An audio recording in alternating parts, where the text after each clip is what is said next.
Ako po si Martin Del Rosario, playing the role of Joel. Ako po si Elora Españo, playing the role of Emma. Ako po si Ross Pesigan, playing the role of Nardo.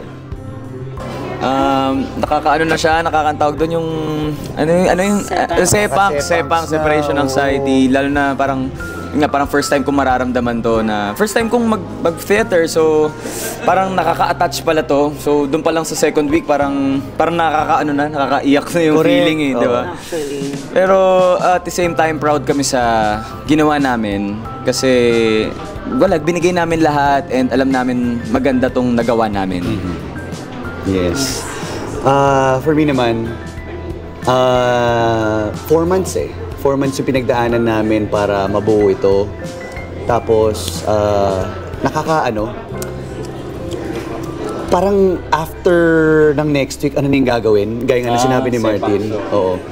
So ayun, excited and at the same time, a bit sad. Pero, every good thing comes to an end di ba?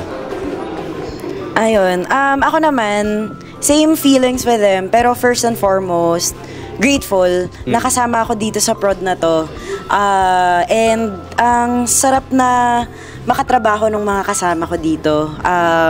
Everyone, kahit mga tao sa backstage, kahit yung mga tao nasa front of house, everyone, it feels like we've built a family here. So, I'm so grateful to be part of this family. Yes.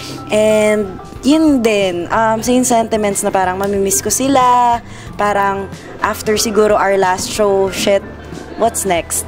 So, abangan kung ano yung what's next. Charat!